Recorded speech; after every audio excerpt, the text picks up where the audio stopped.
What if I were to suggest that you play a key role in the awakening world? And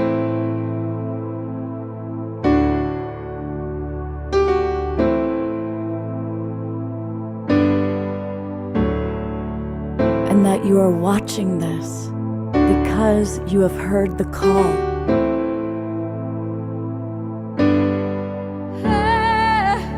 We can start right now by opening our hearts and minds.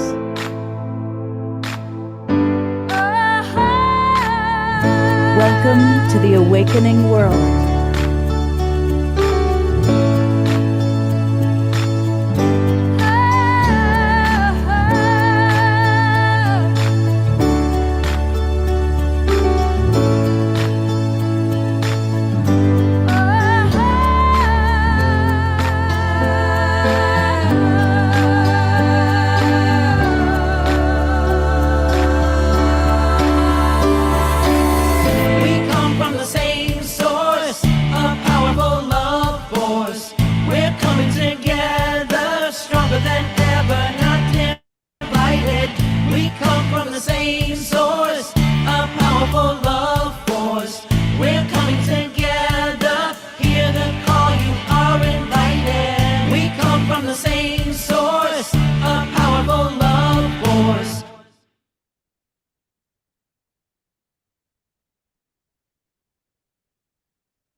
Hey, good evening, everybody. And I've pinned those of you who are moving and grooving so the audience could see it. It's good to see you, Eleanor Joy, Reverend Jeffrey, Wild Monk Cherry. We're going to have a little time talking with Jerry tonight, and Sylvia. So thank you for moving and grooving. I appreciate it very much. And tonight is going to be a really, really fun show. We are going to be learning all about lucid dreaming. And we've got two really wonderful guests. It's a mother and daughter team, which is really kind of fun. This is Nisha on the left, Norma on the right. I'll let you guess who's the mother and who's the daughter. And they're both wonderful. I've been getting to know them. They live in Ashland. And as you all know, I spent a lot of time in Ashland recently, had a couple of meals with them. And they are going to teach us all about lucid dreaming.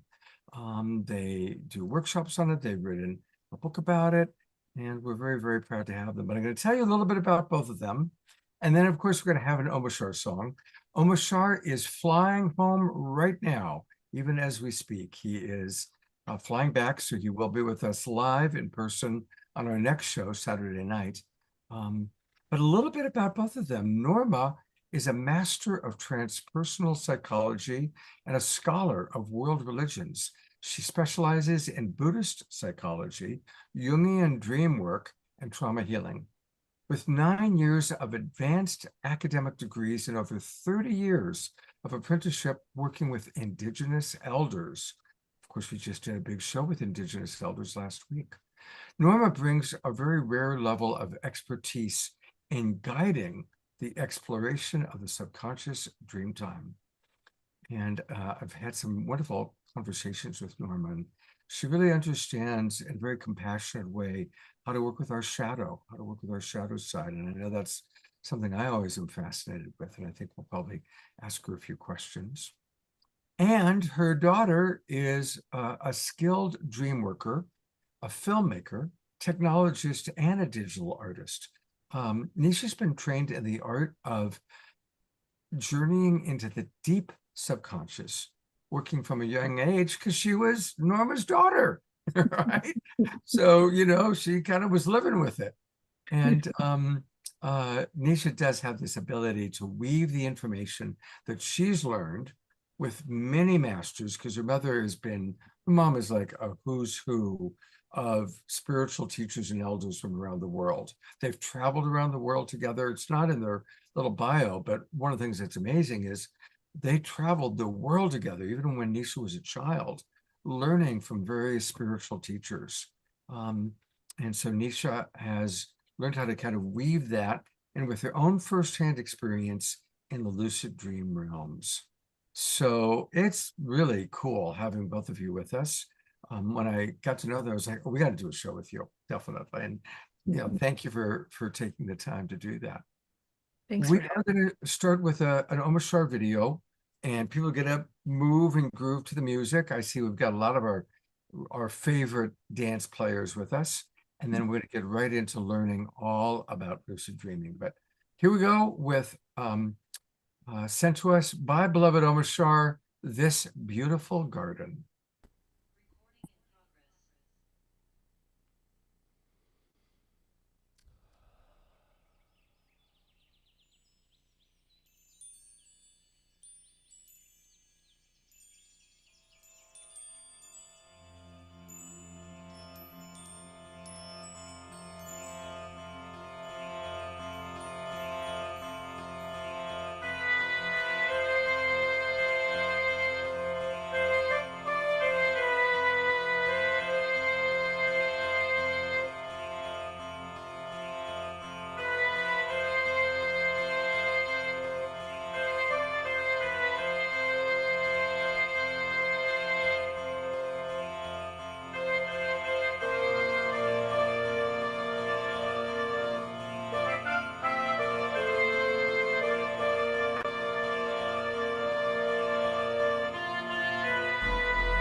I seem to remember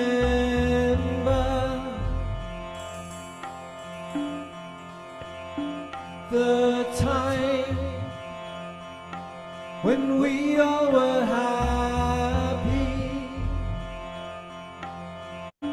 and my family, we all were together, singing harmonies, my sisters and brothers.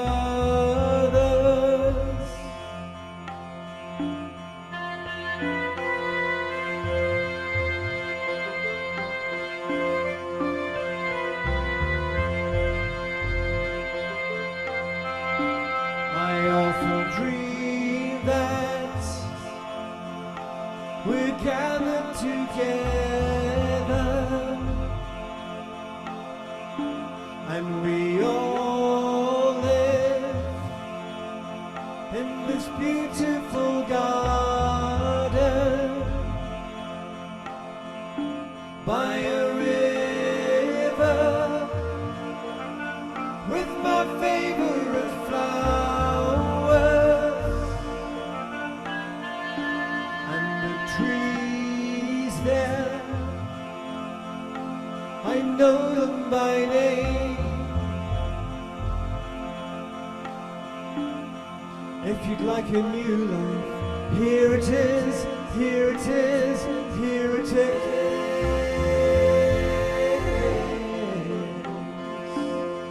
If you'd like a true life, here it is, here it is, here it is.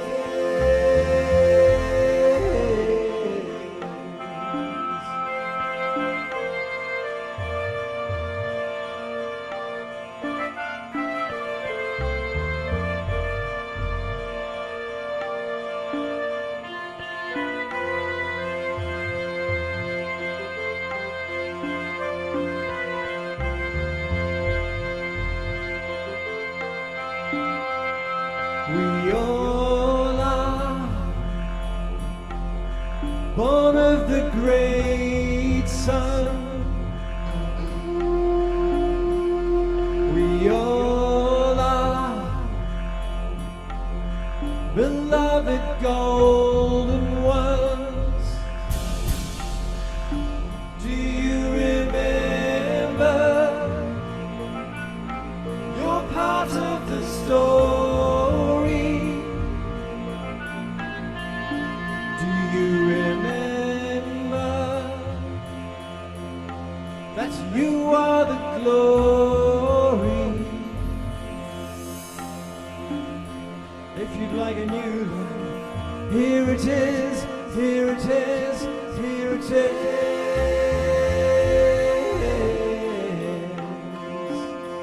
If you like a true life, here it is, here it is, here it is.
That's all, Twinkle Omashar. Thank you, Jerry, Sylvia, Reverend Jeffrey, and good to see you, Eleanor Joy, dancing and moving and grooving. It's kind of a slower song, but it's got that kind of mystical approach to it, doesn't it? It's I like that one. All right. Well, we're going to go right to tonight's show. And I'm curious, let's definitely utilize the chat box. I will call on some of you. I will read your comments. Curious what people's previous experience up until tonight is with lucid dreaming. Who can control their lucid dreams? Who just has them, but they kind of randomly happen? That's me. I've had some amazing ones, but I haven't learned how to make it happen. I'm hoping after tonight, I'm going to know how to do that. And so here they are, Nisha and Norma. And I guess let's just start, maybe share with people a little bit about your own personal journey of moving into discovering and working with lucid dreaming. Absolutely. I'll start off talking about it.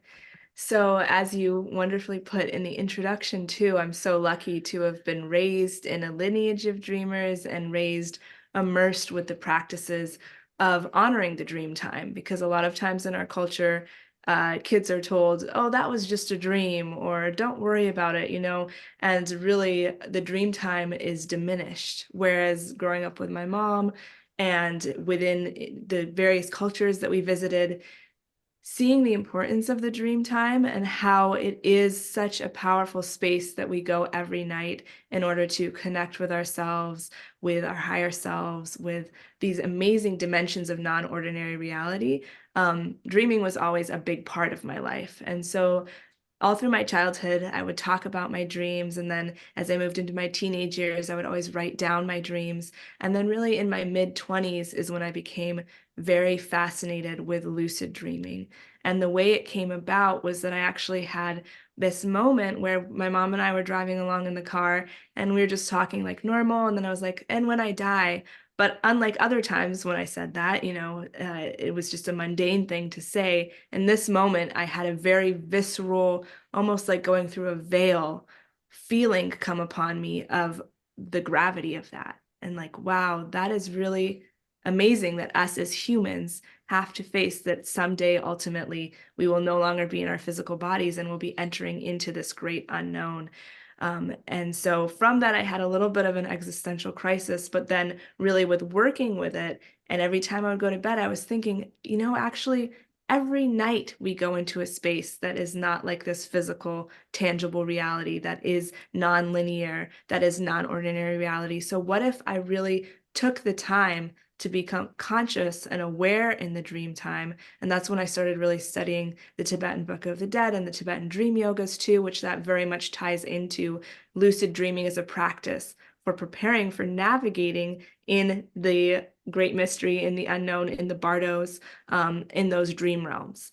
And so that's where I got first very interested in lucid dreaming, and then I studied the works both of Western scientists, psychologists, as well as Eastern traditions around dreaming and lucid dreaming, and really took on the daytime practices, which is what we're going to be talking about a lot tonight, to be able to not only become a spontaneous lucid dreamer, because in the past, being very connected with my dreams, I would have spontaneous lucid dreams, but to become a lucid dreamer as a skill, right? And then being able to have lucid dreams regularly, being able to sustain them. And from that, being able to go to very magical, mystical, advanced places, working with lucid dreaming as a regular practice in my life. Wow. What a blessed childhood to have, really. And I just want to acknowledge, obviously I'm acknowledging Norma for providing that for you, but how cool that you didn't rebel against it, but flowed with it, so give Nisha some credit there too. Right. Now, Norma, going back, what brought you into this world? What triggered your interest in this field? Me too. From the time I was little, I had amazing dreams. In Celtic culture, they talk about some people are dreamers. We all dream. Every human dreams. But it seems that some of us are flooded with dreams from a young age. And so I had many amazing dreams from the time I was very little that I couldn't even talk about to most people. Until more recent times, I've found others that also have had dreams like that. But I had dreams like being taken into spaceships and shown many things, and on a regular basis being met by beings that I could actually see in ordinary reality too. So I had a dream time in ordinary reality fluidity from the time I was young. Luckily, I had a grandmother who was also a dreamer. So she saw me, and from a young age, I think schooled me, so she would take me on long walks in the woods and talk to me all about dreams. And then also she was a nurse, a healer, an herbalist, and we lived on the edge of the Tonawanda Indian Reservation, and she was actually adopted into the tribe. So she was a mystic and a healer and my mentor. And I just feel so blessed that I had her. My mother and father were wonderful too, spiritual people who were guiding me too. But my grandmother was the gifted dreamer and psychic. And I remember that people would come to her with their dreams, like a lot of the native people would come to her when they would have a troubling dream and ask her what it meant. And she would also get prophetic dreams for people. She would dream of deaths and of births and of transitions. And so I remember that in my childhood, her being sought after for her mystical guidance for people. I think she was actually like the shaman of the tribe, if we look back on it. And she died at a young age when I was young, and she was only 69. And when she died, it was really a hard thing for me, to have her go when I was that young. And she came to me, no kidding, like for 3 years, almost every night, as if she didn't get to train me enough in all of the things that she had wanted to. So she was giving me downloads from the other dimension for a long time. And later I met another grandmother who became my wonderful dream teacher, Guadalupe de los Rios, who's from the Huichol tribe. And so my grandmother died when I was 24, and I met Guadalupe when I was about 28. And I needed it. I needed another grandmother to really be there for me. And so I ended up studying with her off and on for many, many years, going to be with her coming up to the United States to be with me and a group of us. And so I got deeply trained by this Huichol Mirakame, master guide in the use of the dream time through drumming journeying. That's the way that traditionally Native people, well, indigenous people all over the world, it's in our Western lineage too, of the drumming. And a lot of times, no offense to the men, because the men all had their roles too, but the women were the drummers who led the women into the dream time. And the men were right there with them, supporting them and doing their parts too. But there's lots of records available now coming out of Mesopotamia and, Corsica, Sicily, all these places where the women were drummers. And I love the book by Brian Murarescu called The Immortality Key. If any of you have read it or haven't read it yet, I recommend it. But it goes into Western history and shows the lineage of the drumming and the psychedelic tools that they had, that they were masters of. And so there's that in Western lineage, and in the study with Native American elders in North and South America. I also studied with Buddhist masters. I got to live in Japan. When I was young, I felt like I want to live in a Buddhist culture. I don't just want to take it from Western secondhand teachings. I need to live there. So I went and lived in Japan for many years.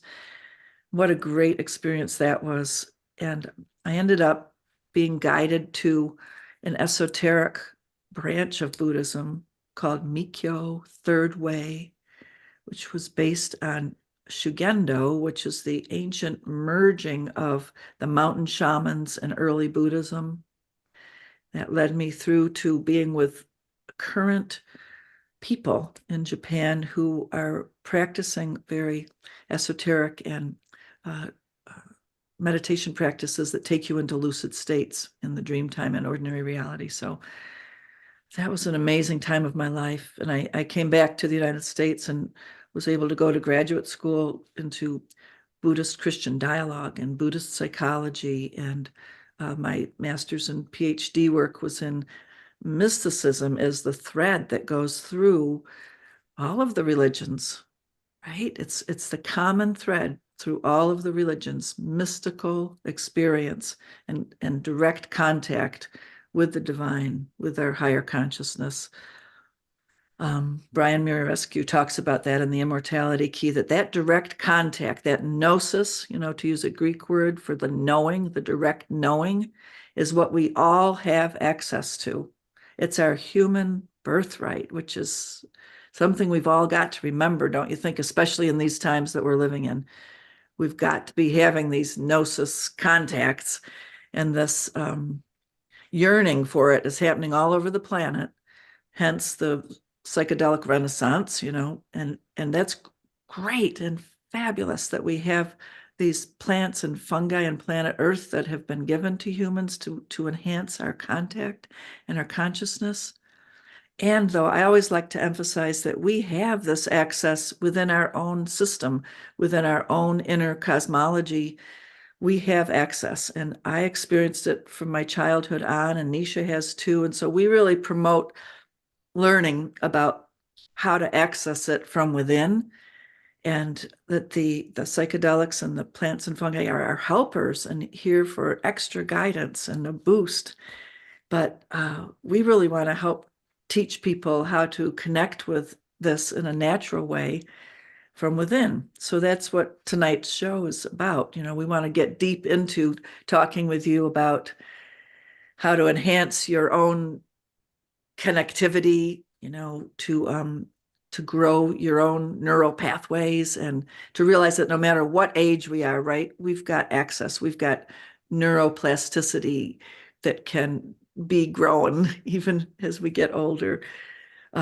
So what would you like to say next? Or Scott, do you have a question? Let me come in for a moment. First of all, I'm loving everything you're saying, and I'm going to read some comments from our audience.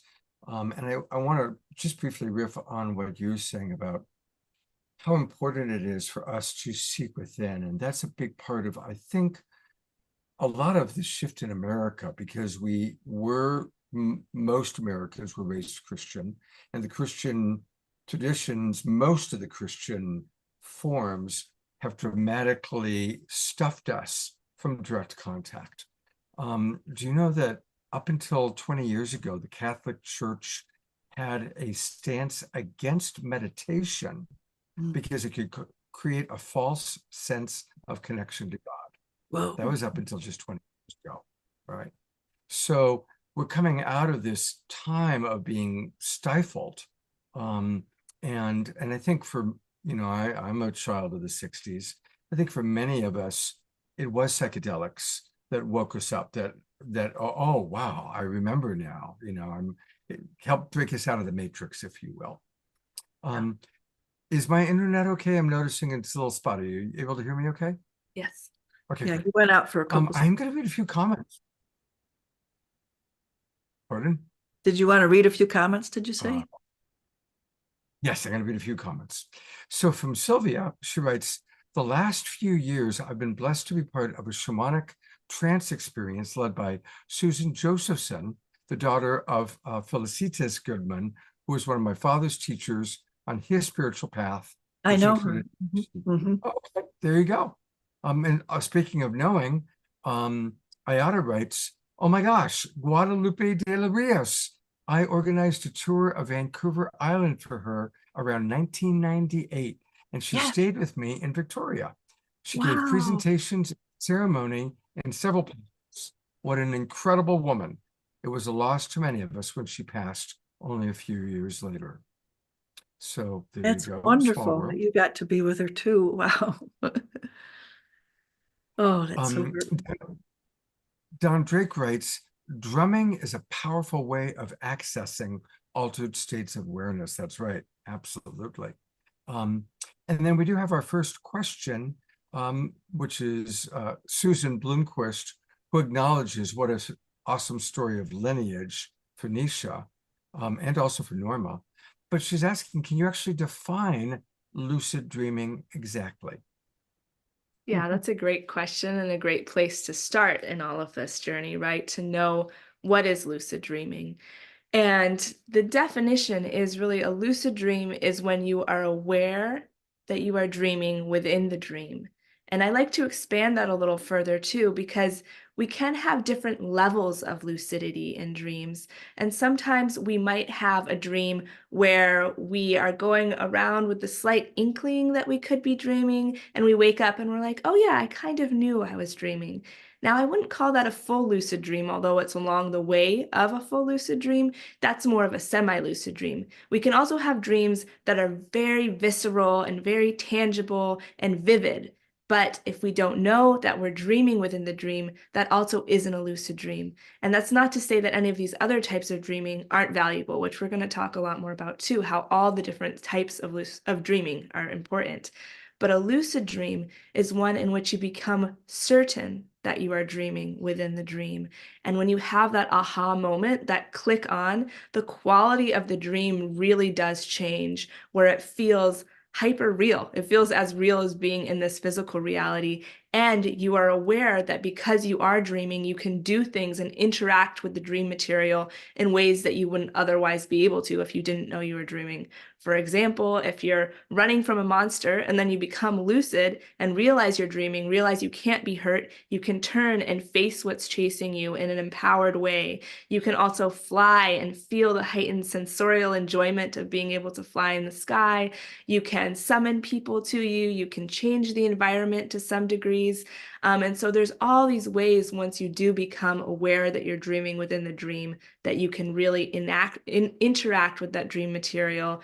And we're going to talk a lot more about that. So just to start us off with as that definition, lucid dreaming is when you know you're dreaming within the dream. And then when you're able to lucid dream, there's techniques and ways to sustain the lucid dream too, because a lot of things that people run into when they're first lucid dreaming are the excitement around like, I became lucid, I'm so happy, and then they wake themselves up. And so the first step is to learn how to become lucid within your dream regularly, and then to be able to sustain your lucid dream. And then there's so much more that you can do after that too, which we'll definitely touch on as we're talking here tonight. There are practices that we have in our book that help you to start moving toward having more lucid dreams. And the book and the cards are divided up into 3 sections. And maybe we should just introduce that Yes. whole thing too. So Yeah. we co-wrote together, bringing together our 2 knowledge bases around the drumming journeys, the shadow work, the trauma healing coming from my mom, and then the lucid dreaming experiences. And there's a lot of firsthand experiences too in the book we co-wrote, and then we also created it as a package. It's a book and an oracle deck. So there's cards in order to learn the skills of lucid dreaming. And the reason we chose to do it this way is because, you know, as you all heard in the intro, in the beginning, I was reading and consuming a lot of content around lucid dreaming and absorbing it, loving it, learning from it. Then there came a point when I started to teach other people about it and talk to other people about their experiences with lucid dreaming and what their pain points were around being able to actually have lucid dreaming and have lucid dreams and being able to sustain the practice. And something I heard a lot of is that people would read through a book, be really excited about it, do the practices a couple times, have a lucid dream, but then kind of fall off of the practice, right? You can consume the content and then get distracted with something else. So we wanted to create a fun and easy way to learn lucid dreaming and have it be non-linear too, because the dream time is non-linear. So having a way for you to be able to pick a card and see what you're intuitively led to and what lesson, and each card has a lesson related to the dream time and to lucid dreaming, as well as, in the book is called Lucid Dreaming, Lucid Living, because it has a message around your daytime waking reality too, like you would find in a traditional oracle deck that helps you to have guidance for the questions of your life.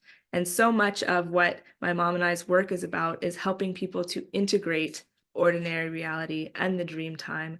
And lucid dreaming is not something that just exists in your dream world and is cut off from your waking reality. Really, the two play together and infuse one another. And when you become conscious and lucid, both while asleep and while awake, that's where the true magic happens. And so with the deck, it's teaching through pulling each card what you need to learn, what messages are there for lucid dreaming. And it helps with the practice of it because, again, it's not about, you can read the book from start to finish like a regular book, but also if you just need a little extra inspiration around, okay, what do I want to learn today? Then you pull a card and you're able to get that message and that teaching in that way.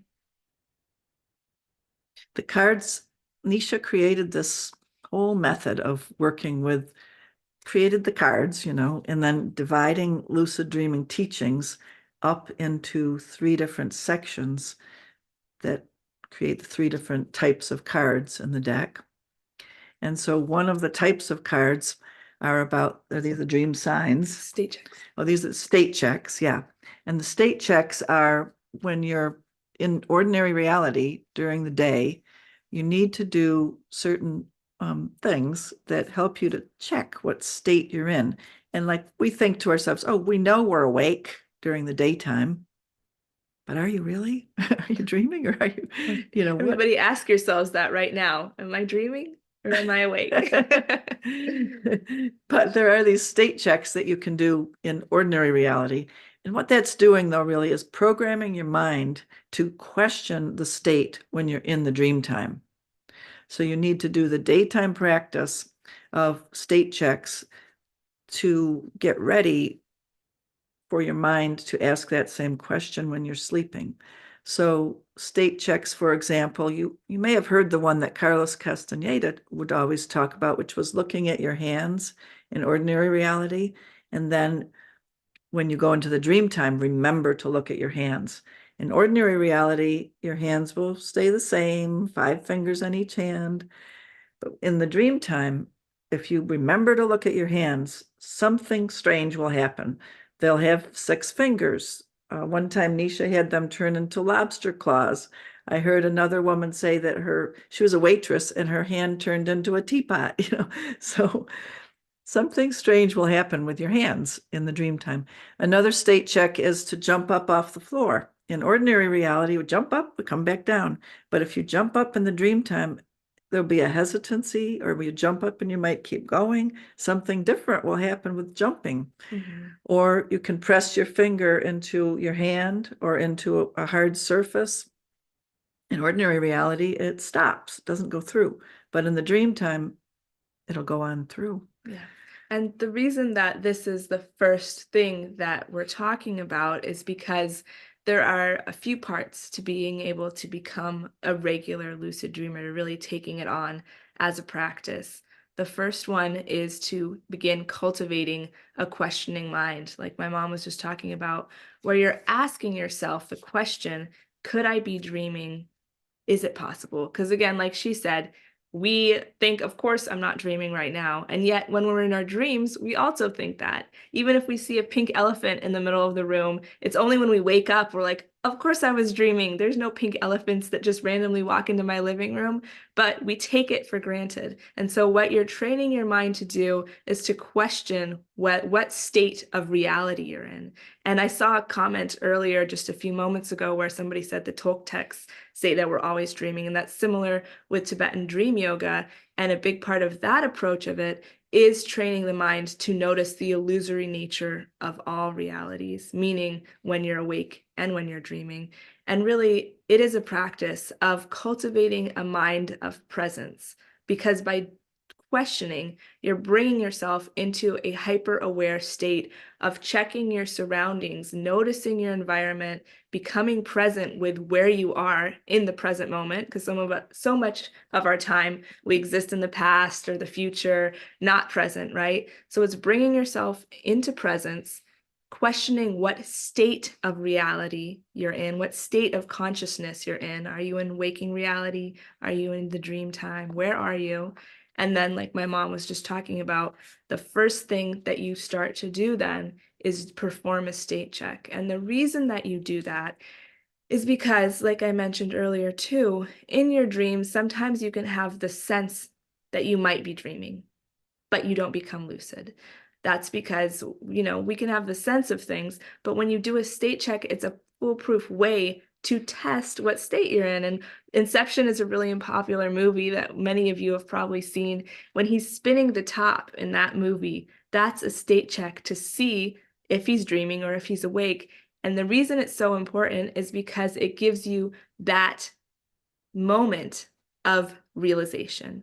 When you perform a state check and you see, oh, my hand turned into a lobster claw, or oh, I jumped up and I can fly, then you know you are in the dream time. And then, like I told you in the definition of what lucid dreaming is, when you know with certainty that you are dreaming, you become lucid. So the state check, a lot of times, is really the key that flips you into that fully lucid state. Sometimes you can just go into it naturally, but to guarantee regularly that you're able to switch into lucidity, doing the state checks throughout the day, you're doing it while you're awake, then trains your mind to also do it while you're sleeping. And when you do it in a dream, then you become lucid. I just saw somebody here, right? That's what I've learned. It's okay. Been a while since I've seen myself flying. Yeah, that's a great example of becoming lucid in the dream. It often happens as you start to fly. That's like gravity is no more. Like we were saying, you jump up in ordinary reality and you come back down. But in the dream, whoa, you realize, oh, if I kick my feet, I can take off. I'm flying. Well, you can remain non-lucid in flying, right? I've had a lot of dreams where I'm flying in the dreams, but I don't become lucid, right? But if you start to practice these state checks during the day, then when you fly in the dream, it'll be a click, a signal to you, oh, I can ask the question, am I dreaming? And then you're like, yes, I'm flying. Oh, I'm dreaming. And then you wake up in the dream. And then that's the very beginning, the tip of the iceberg. And we want to get into the fuller iceberg tonight too, like all the things that can happen in the lucid dream state. But we're talking about the entry to it right now. And there's one more component, which I'll just briefly speak on and then hear what you have to say, Sue Scott. But so there's the state checks, the questioning mind, and then dream signs. And that's the last part to this beginning lucid dreaming learning. And dream signs are kind of like my mom said, flying is a kind of heightened state of a dream sign, but really they are things that regularly occur in your dreams. So to begin lucid dreaming, first you need to really connect in with your dream time, which requires remembering your dreams and then writing them down. And when you write them down, you're building this relationship between you and your dream time, and you're showing that you are valuing it and you see it as important. And then your dream world opens up to you more. And then when you're starting to catalog your dreams, you can see these common occurrences. And so dream signs are things that often happen in your dreams. My mom has a lot of dreams by water, by large bodies of water. So that's a dream sign for her. I also have a lot of dreams. One kind of funny dream sign is that I don't really like public restrooms. And in my dreams, I'll go in and they'll be like really gross. And I'm like, I want to get out of here. So that's a dream sign that's very mundane. And yet mundane dream signs, or going into the elevator, is kind of a common one for people. They'll go into the elevator in their dreams and weird things will happen. Mundane dream signs are great because what you want to do is then anytime you interact with that dream sign in waking ordinary reality, you perform a state check. So for example, every time I go into an elevator, because I have elevators as a dream sign, then I will, if it's like, no, if somebody else is in the elevator with me, I'll flip my hands back and forth and say, could I be dreaming? State check. If nobody else is in the elevator with me, I might jump up and see if I fly. State check. But that's what you're doing, is regularly, when you encounter your dream signs in waking reality, performing a state check, because there's things that commonly occur in your dreams, then the chances of it happening in your dream are really high. And if you're training your mind to perform a state check every time you're in this situation that often happens in your dreams, you will do it while you're dreaming. And again, you'll become lucid. When you were saying all that great stuff, I saw a question here. How do I extend the flying time when I'm flying in a dream? And how do I remember it better? How do I extend the flying time? See, that's a great question that leads into what you talk about extending the lucidity. How do you stay lucid? Yeah. Do you want to talk to that for just a moment? Definitely, yeah. So that's step 2 is, step 1 is becoming lucid. And then, as mentioned earlier, a lot of beginning lucid dreamers will get really excited when they have a lucid dream and just wake themselves up, which is not something to be hard on yourself about. It's like really a stage of lucid dreaming. And yet there are techniques that you can use in order to sustain the duration of your lucid dream.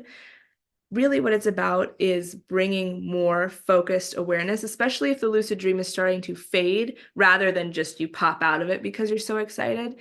You can focus your attention on a point on the floor or on the ground, wherever you are. And by having that focused, pointed attention, the dream will form back around you, because again, it's bringing the awareness back into the present moment, back into the presence of lucid awareness. You can also focus on a single object or point in the dream. It's really about really interacting with the dream material in a pointed focus way. Another thing you can do is spin around in a circle, and there's some science around it even that's pretty interesting, but it has to do with your inner ear and the balancing mechanism. But if you spin in the dream, you know, you're lucid in a dream and you spin around in a circle, it will help you to reform the lucid dream around you and bring lucidity into a clear presence. So with the earlier question about how can you keep flying, really, when you become lucid, then you're able to fly in a way that you can't necessarily fly in a regular dream, because in regular dreams it might just stop happening or whatever, and you don't have much agency. In a lucid dream, because you know you're dreaming, you can keep flying and keep going. And then if you're able to maintain the lucidity, then you can maintain flight too. Now, there is this third element that we'll talk about a little bit later, but we call it the co-author, which is this other presence, this other awareness, if you want to call it your subconscious, your higher self, God, the universe, etc., that you are meeting and even more directly facing within a lucid dream that plays with your dreams with you. And so sometimes things won't go according to plan, even if you're lucid dreaming. Some people say, oh, you know, in lucid dreams, people can just do whatever they want and control the dream totally. And really, that's not my experience. And many other lucid dreamers confer that you have a lot of agency, but you don't have total control over the dream. There still is this other force that you're interacting with. And it's really a joyful experience to have that and to see and come in direct connection with this co-authoring force within your dreams. I can see that you're checking the questions, so I'm not going to repeat them. I'll let you choose, Norma and Nisha, which questions to answer. But I do want to bring us to, I think, a very fundamental one, which is the idea that this is actually a dream world, which is something I personally believe. But I noticed that somebody else mentioned the Toltec belief around that, we're in a dream within a dream within a dream within a dream, that this is a dream within the astral plane, and the astral plane is a dream within the causal plane. So I'd love to just get your feedback on that. And then there's about a dozen questions I'll let you tackle that our audience has asked you. A dream within a dream within a dream. Having studied shamanically all over the world, there are 3 basic dimensions that we go to, right? There's the underworld, the middle world, and the upper world. And then there are levels and levels within them. In our book, we write about the 6 realms of dreaming in Tibetan dream teachings. So, and in the Bible, even St. Paul talked about going to the 7th heaven. So you hear in all different cultures about the many levels of lucidity that you can go to. I really appreciate the teachings, though, of the 3 basic sections of other consciousnesses that you can go to. It's very important that the teachings tell us to go to the underworld first. Why? Because we go into our own unconscious. In our own unconscious, we encounter our trauma wounds, we encounter our fears, nightmares, the things that have hurt us. And that's where we need to go first. Why? Because however power has been misused against you, you will have the tendency to misuse power in that same way. So the ancient teachings say we need to go into the underworld with our guide, power animal, and guides that help us to encounter our wounded places, right? And then heal those, heal the ways that we use power, heal our trauma wounds. So a lot of dream work in the beginning, even when you're a child, you're encountering your monsters, your boogeymen, the scary things that have hurt you. That's so important to realize that's not a bad thing. That's the beginning part of dreaming, that we have to encounter them and we have to heal the ways that we work with power so that we're not going to misuse power. So in all the ancient teachings, the drumming journey, you go down into your unconscious, down into the underworld, get that healing of the ways that we use power so that we're more impeccable with power. Then you're taken to the upper world journeys. In the upper worlds, you go to palaces of light, crystal palaces. You meet with beings of power. You're not really supposed to go there, though, until you've dealt with your own misuses of power and the ways you've been hurt and heal those more, so that you're not just encountering grandiosity and being in your shadow of grandiosity and ego inflation, but you're being with the realms of great powers then with a humility and interacting with beings of other dimensions that are usually often in human form, but you're interacting with them with a sense of humility and your own right use of power. So if you've studied different religious traditions, you can hear what I'm saying. In all of these traditions, there's teachings about having to go within first and spend many years within, surrendering and dealing with your own healing before you travel in those other dimensions of power. Then there's the 3rd dimension, which is the middle world. The middle world is linear time, space, reality.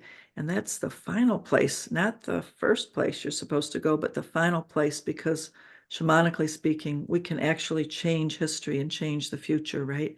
You've heard the saying, you can heal 7 generations backwards and 7 generations forwards. We really can heal time, space, reality when we're using power correctly and in alignment. So that's a great power to have, to be able to heal the middle world and in ordinary reality. So the middle world journeys are actually the final journeys. So that's one aspect of multidimensionality that we're talking about, right, Scott? Like the dreams within the dreams. And nowadays, though, like think about the movie Everything Everywhere All at Once and all of the Marvel movies. You know, a lot of insight is coming about traveling in multidimensional realities. And it's amazing, right? That the common person can go to the theater and watch Everything Everywhere All at Once. And the kids are being affirmed that there are all of these multi-dimensions going on all at once, and that we might be in these other dimensions all at once. I'm a person that's actually from a long time ago been having these dreams of being in other dimensions all at once, being me, but being in these other dimensions too. Maybe some of you have had those dreams too, but I'm just blown away that in our times, like movies are being made about it, and the common public is being able to know this, you know, like I think in the Aquarian age, we are really going somewhere quickly into the access of multidimensionality for all of us, and we're being rapidly prepared for it, right? And Yeah, and time. the most popular movies, the Marvel movies, are all about the multi-universe. Yeah, You know, so it's like kids are really getting indoctrinated with it, which is beautiful. it's fantastic. Yeah. Now is the time when it is in popular awareness in ways that it hasn't been before. Similarly with lucid dreaming too, there's been waves of interest in it, obviously, but this is definitely another moment where there's so much fascination throughout the generations with being able to lucid dream. And in the same thread of talking about it's all a dream and training our consciousness, that's actually the second book that my mom and I are working on about psycho-navigation, which you can hear in that word. It's about knowing how to navigate in your psyche. And lucid dreaming is a really powerful practice for that, because it gives you the ability to become aware within the dreamtime state of your psyche, and to see, when you have a lucid dream, you really see how, oh, I thought this was so real. I thought this was so, factual. But now I realize it was all a dream. And that's with the Tibetan dream yoga too. Like you heard me talking about earlier, that is the practice of realizing that, oh, I also think that this physical reality is so real, and yet it's a dream as well. And that's not to say it in a spiritual bypassing or an overly, just taking it for granted way. Like there are rules to these different realities that we are navigating through.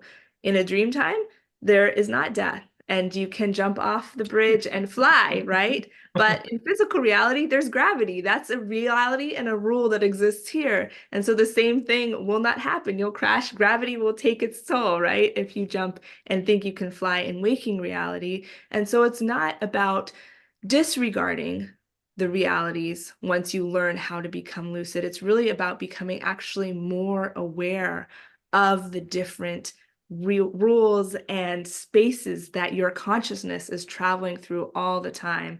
And again, even in waking reality, we are going through various states of consciousness constantly, drinking coffee, getting altered that way, or having a certain experience that's very heightened, having a spiritual experience, having more mundane experiences. In the dream time too, when you become lucid, you realize, and also non-lucid, you realize there's all these different types of dream states that you go through. And then another aspect of that is with out-of-body experiences and astral projection. And I've had a lot of those too, and I've worked with astral projection and out-of-body experiences a lot as well. And those are a different state. They're slightly different from lucid dreaming. And so that's a whole world and reality that you learn the rules of too, and that you learn how to navigate. And so really in realizing it's all a dream, so to speak, you realize that there are all of these spaces and opportunities to become lucidly aware of what reality you're in, and then work with it and navigate it through that more conscious awareness, which is so empowering and so powerful. And back to what my mom was saying earlier, we're really on a big mission of helping everybody realize that they have access to that within themselves, which I'm sure all of you know and feel deeply in yourselves already. But it is so exciting because you do really gain a new level of confidence and empowerment when you realize that we were born to be navigators of consciousness and be aware, and really we can all do it. And I want to highlight something you were saying about the rules and the different types of multidimensional consciousness. When I lived in New Mexico, there was a teacher who a lot of my students were also going to, and she was, I say, confused about ordinary reality and the dream time, which people can become confused, and it's crucial. It's like life and death important that we learn the rules in the different dimensions of consciousness and keep those rules. Okay, so she was teaching her students that we can ignore the rules in ordinary reality. If you're really enlightened and living in the dream time, you don't have to pay attention to the rules of ordinary reality. And so she told them, I'm going to prove this to you. I'm going to the big bridge in Taos, New Mexico, and I'm going to jump off of it. I'm going to prove to you that we can be ignoring the rule of gravity, and I'm going to live. I'm going to jump off the bridge and I'm going to live. So she jumped off the bridge and she died. She died, right? She crashed and her body was dead. Her students were all confused, and I mean, some of them really on the edge of maybe a psychotic episode or something, trying to cope with this. And they were saying, well, she was a master because, so what if she left her body? Because then she was going into another dimension of consciousness. And no, that's not right. Like, we are here to honor the rules of ordinary reality and learn how to be impeccable with the rules in this dimension and honor them, and then learn the rules of the other dimensions and be impeccable with the rules there. And so it was a big opportunity, to teach people there about this basic truth that we are here to be completely humble and honest about our limitations and the rules in ordinary reality, right? And then to be in other states of consciousness where there are other rules. So the Aboriginal people talk about this, that we're supposed to be learning as we go along to walk fully, humbly present in ordinary reality and be with harmony and create harmony by being attentive to ordinary reality, and then fully walk in the dream time simultaneously.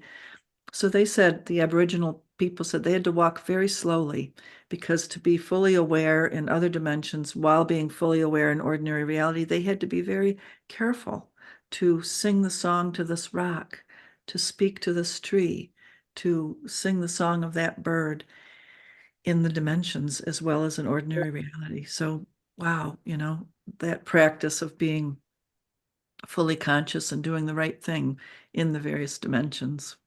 How do you like those examples? And off of that, just one more thing too, which is, some people wonder, well, if I start lucid dreaming a lot, and if I start seeing that I'm becoming lucid in dreams, am I going to get confused? Or the line's going to blur between the dream time and ordinary reality in a bad way?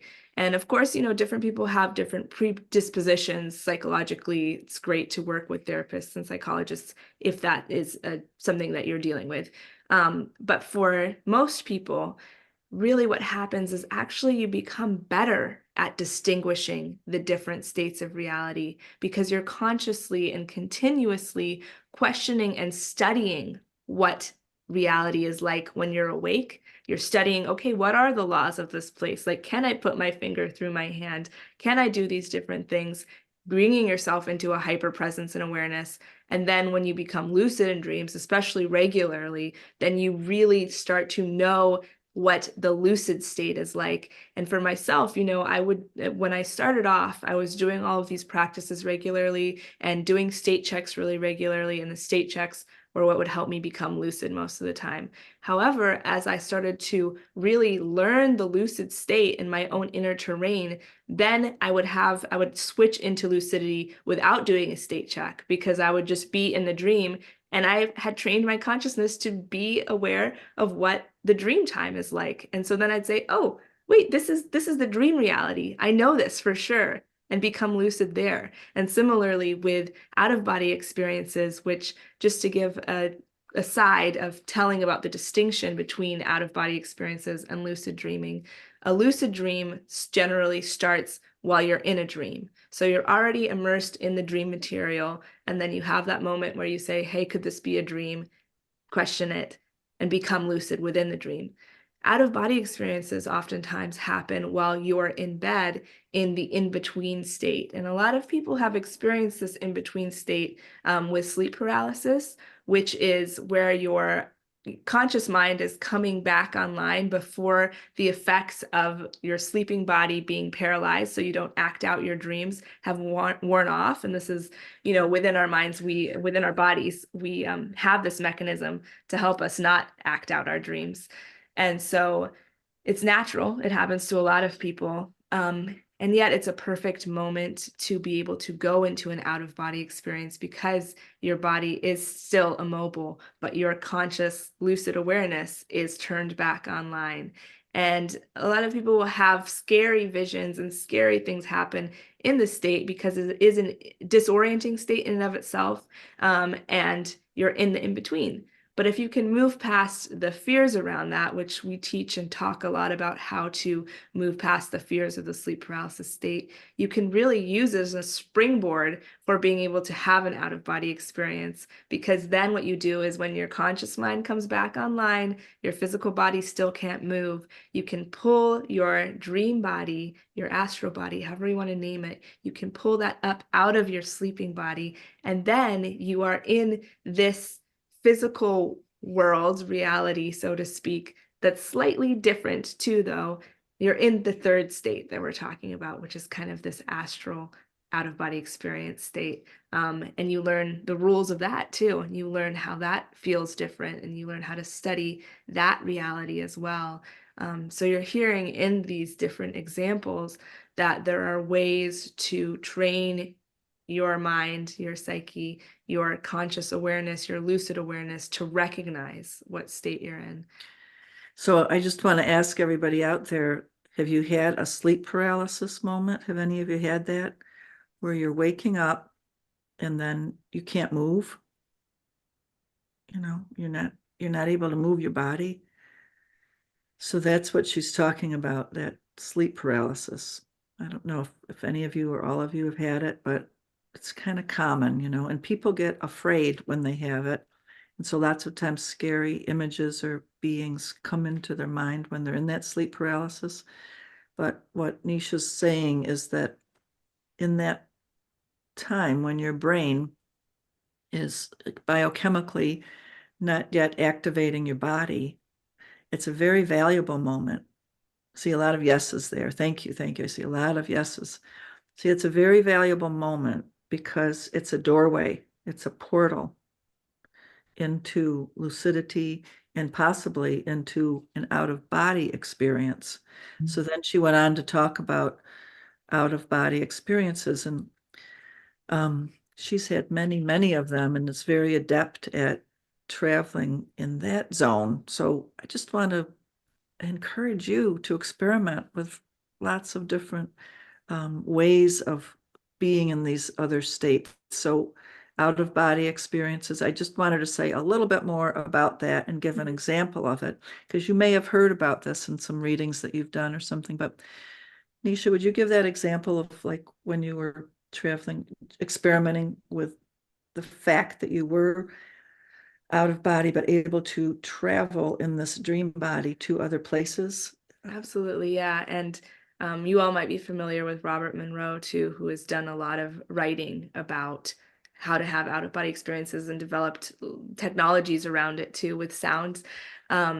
So it is a state that people have studied for a long time and really tried to verify that it is a true experience that is really happening. And so for myself too, having these out of body experiences and being very excited about what potential they had. I'll start from the beginning. So I was in a sleep state. I was dreaming, and then I had the sleep paralysis experience where my mind came online before my physical body was able to move. And because I had been working with it a lot, working with the fears that arose, in this moment, I wasn't afraid. I was excited. I said, okay, good. Now I can pull up out of my sleeping body. And a lot of times it'll feel kind of like Velcro, where you're pulling your dreaming body out and it's unvelcroing from your sleeping body. And so then I came out all the way and was in my room and looking around my room, which looked very similar to my physical room, just had a slightly different, more dreamlike quality to it as well. I looked down at my hands because it's good to do state checks in the out of body experience too. And they were a bit more solid and looked closer to my physical hands than they do in lucid dream experiences a lot of times, but they were glowing blue. And I said, okay, I know that I am definitely not in a waking reality experience and state. So then I thought, okay, well, I remembered that when I went to sleep, I had the intention, and this is a really important part of lucid dreaming. And this whole practice is setting clear intentions of what you'd like to do once you become lucid or once you have an out of body experience. So for that, I had the intention to try and go make it to visit my friend who was in Hawaii, who was very far away because I was in Southern Oregon at the time. And so I was walking around my room and I said, okay, I'm going to get out of my room now and I'm going to start going. And I tried to go out the window, but it was not quite right. And so I said, no, actually, I'm going to go out the door. And so then I went out the door and I was out in front of my house in this out of body experience in my dream body. And I was thinking, how am I going to get all the way to Hawaii? I don't like, do I fly? What do I do? And I started to picture the oceans of Hawaii and this very particular beach.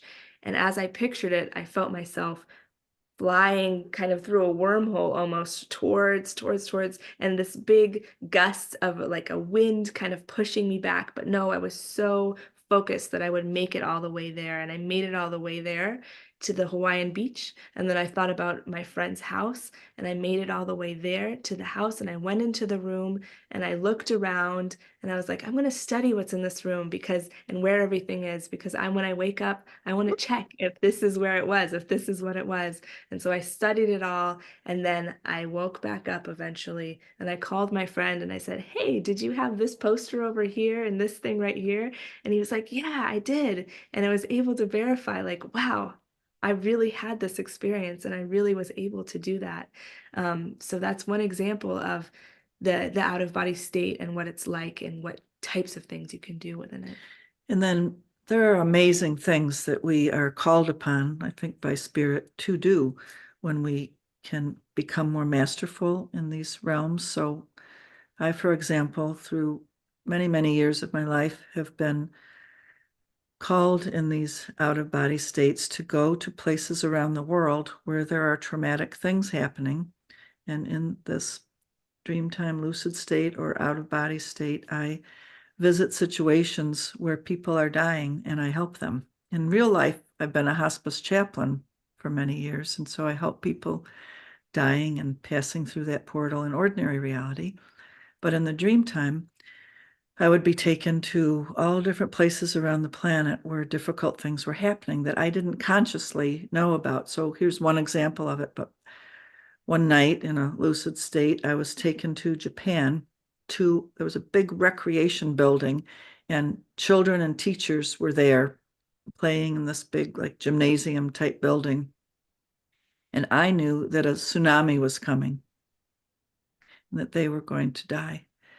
And so I whispered in the teacher's ears, let's draw them all together in a big circle and all the adults surround them and sing songs to them and comfort them and help them know everything's going to be okay. So we did. We huddled around, everyone was together and we're all singing. And then the giant waves, could see them crashing in and the building was crashing down. the next day I woke up and I thought, wow, that was a strange dream. Why did I go there? Why did that happen? And I don't often turn on the radio, but in that moment I turned on the radio. Purposefully, Spirit had me do that because I heard on the news that a tsunami had hit in Japan. And the only thing that had, the deaths that had happened were in a recreational building where all the children and the teachers were. And so there I was, having been guided to help them, get ready for it so that the passage could be more comforting for them. So we have missions in ordinary reality and in the dream time. We all do. You do. I just want you to know that and be aware that the dream time is super important, right? We are multidimensional. We are doing a lot of things. We're serving in a lot of ways. It almost brings tears to my eyes, to realize how much capacity we have, and Spirit needs us to be awake in the dream time because there's a lot for us to do in the multi-dimensions. And one thing that we talk about too is the beauty of this work is that you can approach it from so many different directions. People are coming at it from a more psychological or spiritual or scientific lens. And really, with lucid dreaming, it is very approachable from any of those ways. And so, if you want to take it as a spiritual practice, like you're hearing, there's so much that you can do with that, and so much that you can do to connect into other helping of people, other dimensions, your higher self, the universe. It's all there for very transcendent, incredible experiences. Also, if you just are more interested in a psychological standpoint, it's the ability to come into direct consciousness or direct communication and communion with your subconscious and with your inner self. And so you can work through, like you're hearing with my mom talking about too, past traumas. You can work through complementarily doing in waking reality your shadow work, working with a therapist, and then in the dream time, going and finding your inner child and being able to have a lucid conversation with them, being able to talk to archetypes that will help you work with these energies inside of yourself, being able to work through your fears, the traumas and how they are manifesting in the dream realms, which oftentimes are more symbolic or fantastical. And so it's really a powerful practice that way. And then from the scientific lens too, it's amazing the studies that are currently happening now as lucid dreaming is being more accepted in the scientific community around how it does help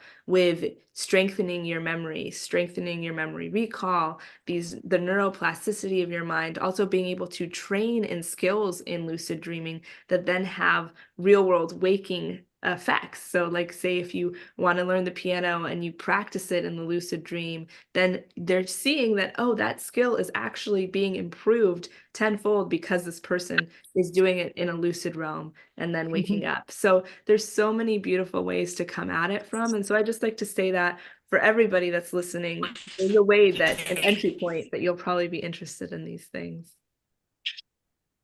I see somebody here saying, Dana saying that lots of times that you're doing so much in the dream time that you wake up feeling exhausted and you're not sure what it is, all that you're doing, but it just feels like a lot, right? A lot happens in the dream time. And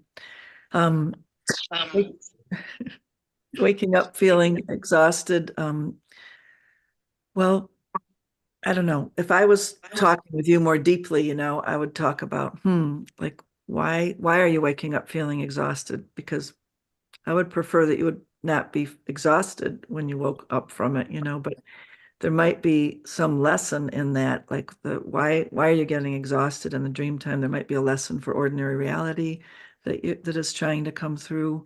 So, feeling like if you're feeling exhausted in ordinary reality and you go into the dream time, it might be reflected in the dream time. Anyway, I'm just picking up on that part. I don't want you to feel exhausted by the dream time. And that's a question a lot of people ask too often is like, well, if I'm lucid dreaming and I'm like so awake and so aware in my dreams, am I actually resting? Am I getting sleep?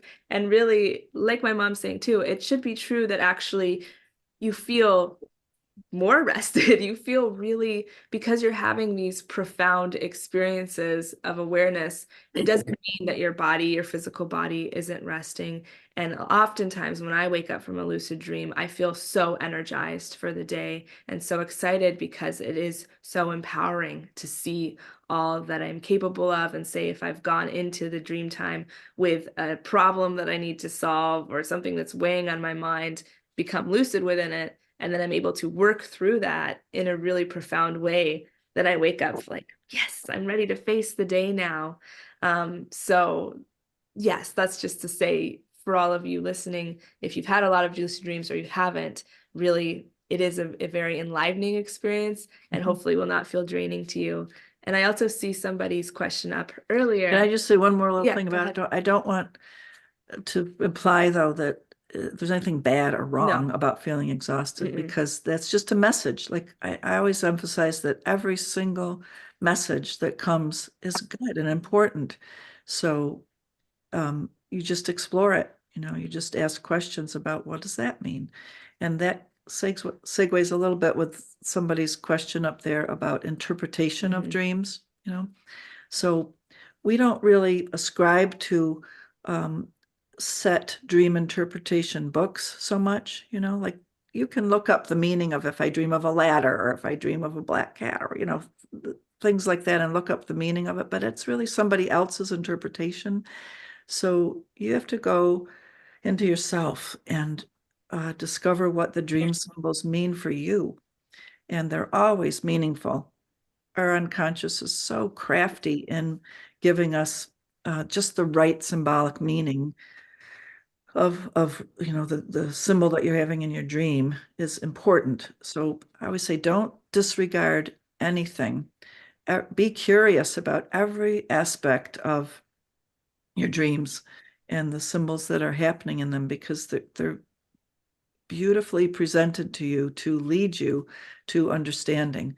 Martine Prechtel, who wrote Secrets of the Talking Jaguar. I love that book about the Mayan culture. In the beginning of it, he said, "What is our task as humans? Well, listen to the macaw, the bird of paradise, cawing in the tree, and it's squawking at you, and it's saying, put together the puzzle pieces of your life. That's your task. Put together the puzzle pieces of your life." So our dreams are giving us all the puzzle pieces. And in fact, one time I even had a dream that I saw a big hand coming with a puzzle piece and putting it into the puzzle for me. So we're being helped in our dream time, I guess is what we're trying to say. We're being helped all the time to put together the puzzle pieces of our particular incarnational destiny path. The dreams are giving us the information that we need. I really like what you're saying about that too, in relation to lucid dreaming versus other types of dreams, because like you're hearing, every message that's brought to you in the dream time is important. And sometimes people can get overly fixated on making a hierarchy of the types of dreaming and saying, I just want to lucid dream all the time. All the rest of the types of dreams are not valuable to me. Or, getting really fixated on, just having certain types of dreams. Like always wanting to fly. Always wanting to fly. But really, every type of dream, as you hear my mom saying, is valuable. And it's really about honoring the dream time as a whole and writing down your dreams regularly. Sometimes we can wake up from a dream and think, well, that was ridiculous and doesn't relate to anything, so I'm not going to write it down. But so often, in my writing down practice, I'll wake up from a dream like that and be like, okay, whatever. But I still write it down because it's a part of my practice. And then a week later, I'll look back at it and I'll realize, wow, this is actually what was going to happen in a week from now. This is amazing. Or I'll see synchronicities. I'll see amazing messages. I'll understand it more after some time has passed. And so non-lucid dreams, semi-lucid dreams, fully lucid dreams, dreams even that just seem like a jumble of emotions, they're all communicating something to you. And so if you really do the practice of tracking your dream time holistically, then the puzzle pieces, like my mom is saying, start to come together and you see the full picture. So that's just an encouragement. especially if people are just starting off lucid dreaming, sometimes they can get discouraged because they're not having lucid dreams and then feel like, well, I'm not doing anything then. But really, by even taking on just remembering your dreams, writing them down, giving value to the dream time, you're doing so much, and so much will open up to you. Sometimes people say that they don't remember their dreams and maybe they aren't dreaming, but it's been proven scientifically really that everybody dreams, that we have to dream, right? So one little tip, if it's difficult for you to remember your dreams, maybe you've heard this before, but when you first wake up, if you just lay there very still and don't move a muscle, don't even turn your head from side to side, but just lay very still when you're in that between state, because our minds are like an etch-a-sketch. If you move the slightest bit, you will erase the neurological pattern that just happened in the dream. So try to lay very still, not move, and the dream can be accessed then. And then if you just remember one symbol from it, dwell on that symbol, and it's almost like it'll refill out, you know, like you focus on that one symbol and brrr, then the rest will start to come and you'll be able to remember it. So Nisha's holding up the card. Yeah, I want to start showing you all some of the cards too from our deck, and related to what my mom was just talking about. This is the first card in the deck, and it's the Dream Recall card. And we created this metaphor for remembering your dreams, which is catching the tail of the dragon. See the little person See the there? person right there that's catching that tail, because really that is what it's like, is if you can grab onto just a piece, a feeling, one moment, one image from your dream, and stick with it, oftentimes you'll find that you've caught the tail of the dragon, and then you're on that ride back into the full unfolding of what your dream was, into remembering it all. And so to not get discouraged, but just try to remember in the same position that you wake up in, even a slight inkling or feeling of what the dream you were having, more times than not, you'll probably find that quite a bit of it starts to return to you. So we've covered a lot of ground, and I saw earlier, much earlier, and then another question again around shared dreams and shared lucid dreaming, which is a really amazing and fascinating topic too.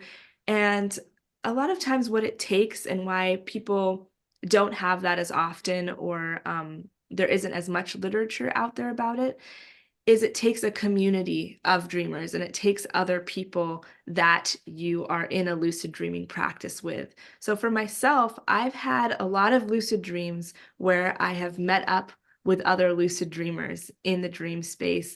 And it's like this recognition where I'm going through my dream lucidly, and then I look at one of the people and I'm like, wait a minute. And then I'll talk to them. I'm like, are you lucid dreaming right now too? And they'll be like, yeah. And so then we'll have this whole experience together of a shared lucid dream, which is so profound.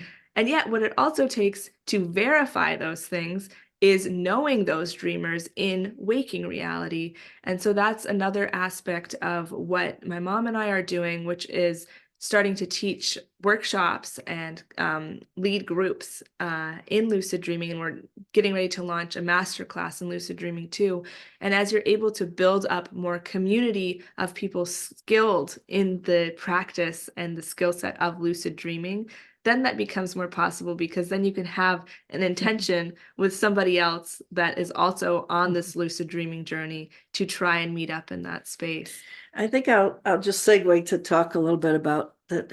You know, I've lived in Ashland for 20 years, and I've been teaching my Journey to Completion classes here, which are in my year-long training program in using drumming journeys and your regular dream time to work on your shadow work. And so I do it in groups. And so I've been doing it all these years. And so over 4,000 people in Ashland have taken the Journey to Completion and have gone into the dream work that way. And so there's an infusion in this community, you know, of people who are working in the dreams. And then I've taught it to people all over the place with Zoom.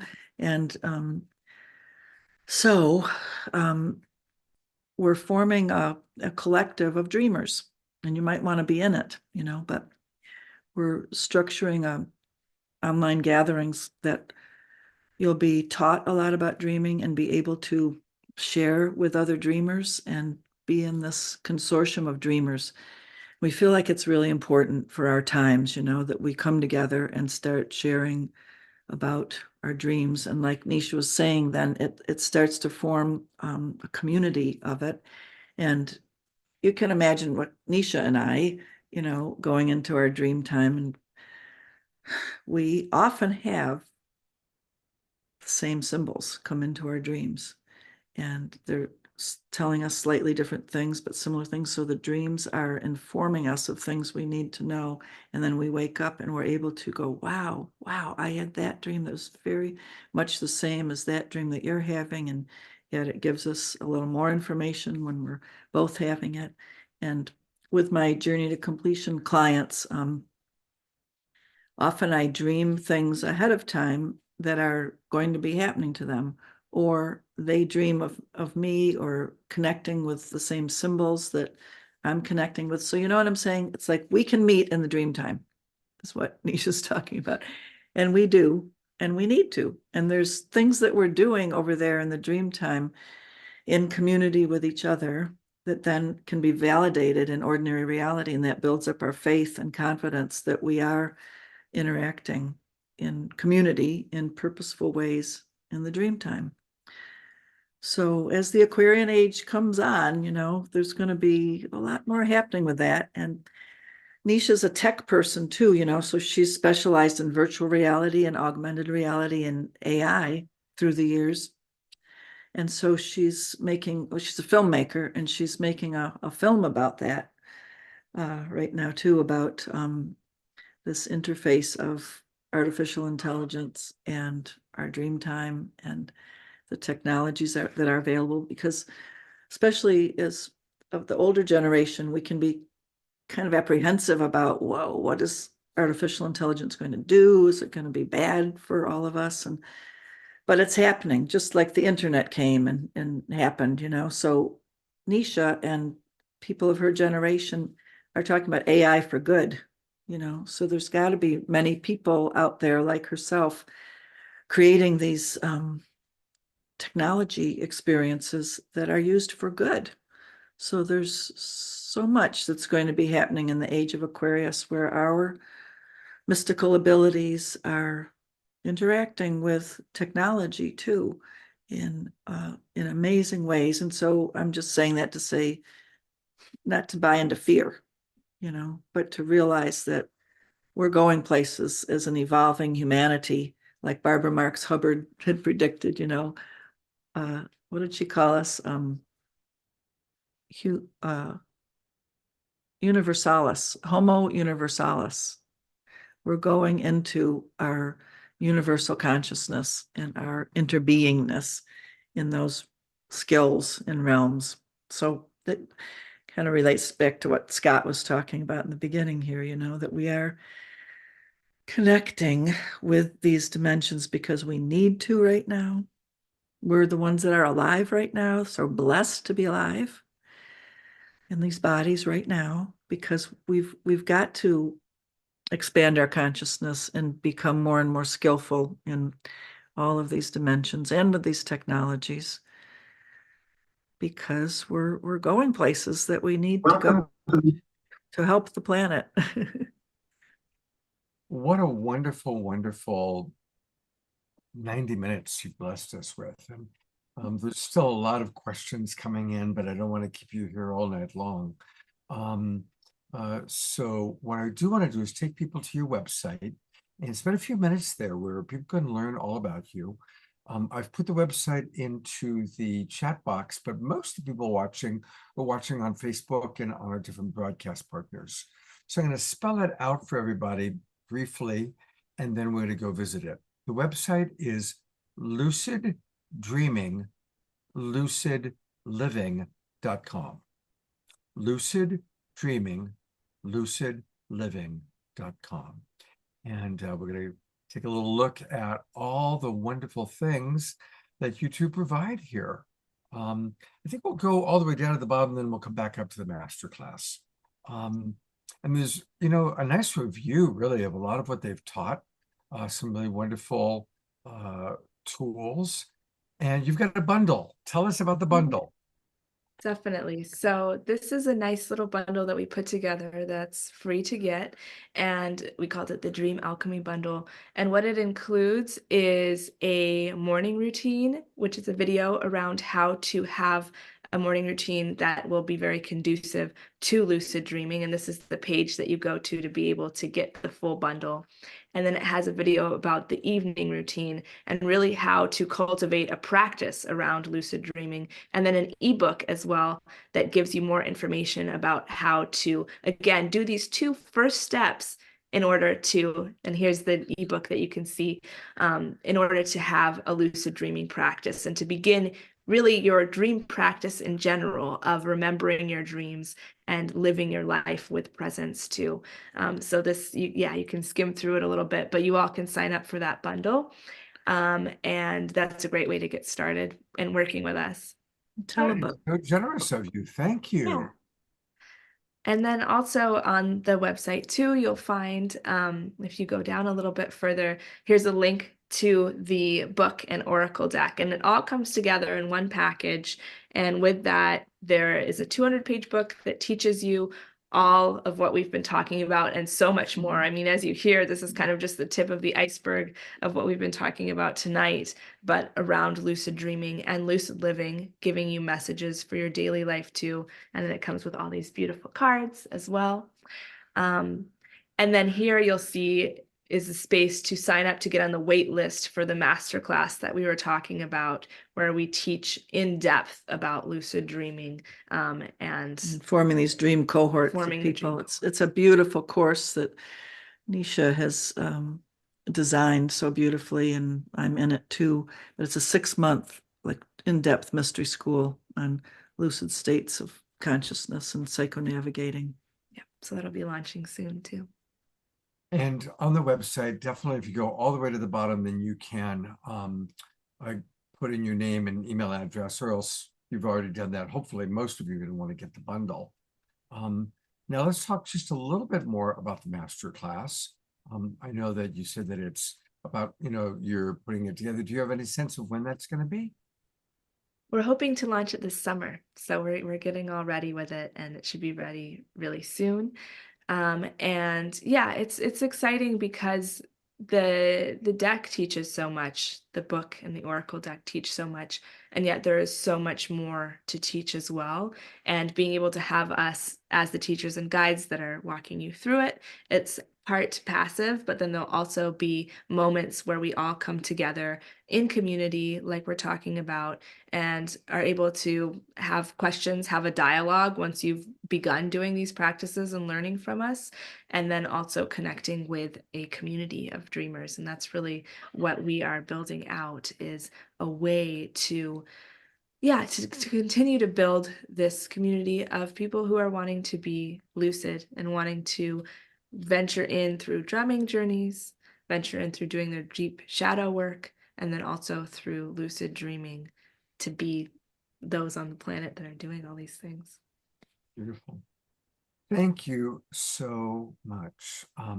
Stick around, because we're going to spend a few minutes talking to our wild abbot Jerry about the Mystic Monastery. I also got several announcements to make. And I know that there's a few questions you may want to respond to in the chat box. And again, thank you so much. I'm really looking forward to my bundle. I will share a brief story. And actually, I'd love to get your feedback on it. One of the most extraordinary things that happened to me was when I was 21 years old. I went to bed with my girlfriend at the time. Her name was Bonnie. And I woke up around 5 o'clock in the morning. It was like not quite sunrise yet, but there was some light, in the room. And I was in my same bedroom, but there were different things on the wall. There weren't the normal things. And I looked at who was next to me in bed, and it wasn't Bonnie. It was another woman who I actually ended up having a long, long friendship with this life, and we never slept together. And all of a sudden, I realized I was in a different reality. And I'd heard a little bit about it, but I mean, I didn't have Marvel movies back then to guide my way.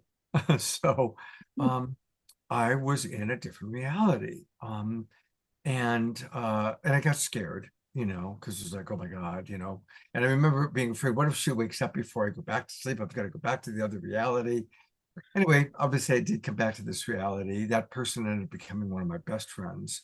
And I did have a series of dreams in about that reality. In this reality, I chose to be focused on writing, directing, and producing. In that reality, I chose to stay as an actor and follow the track of an actor. And it was very interesting because my dreams paralleled my success. Like as I became more successful as a producer, my acting career in the dream life was taking off. I made a Clint Eastwood movie. I was on the Johnny Carson show. Those are some of the dreams that I remember. And then the dreams just kind of stopped. I haven't had one in 20 years about that reality.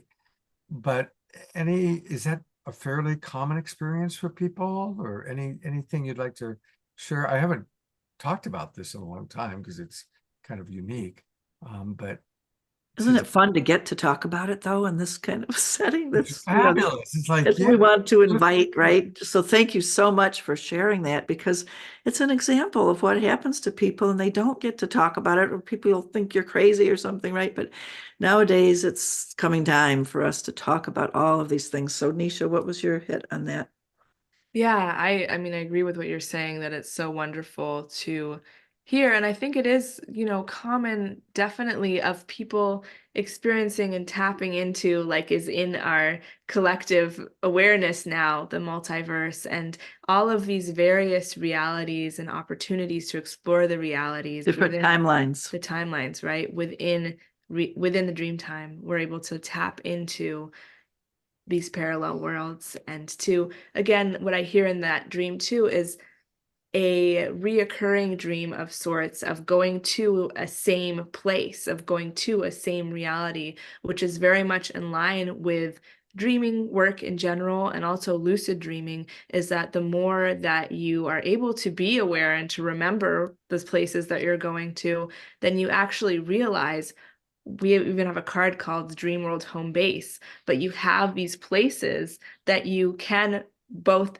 unintentionally in the dream time, if it's non-lucid, continue to go back to, but also within a lucid dream, you can think, oh, I'm going to go back to my home base. I'm going to go back to this familiar place. So for me, one of those, which is pretty fantastical, is another planet that it's very distinct because it has a red ocean and black sand. And that's a place that I experienced once in a lucid dream, and it felt very familiar. And then I made it the intention that I wanted to go back there over and over again in lucid dreams. And so I would set that intention. And when I became lucid, I would venture over to that place and have amazing lucid dreams in that space. So that's really something you can do with the lucid dreaming practice, is go intentionally to these realities that you're regularly visiting in your dream worlds. And psychologically speaking, let me just end on this, I guess, that, there's this TV series called United States of Terror that was about a woman who had multiple personalities,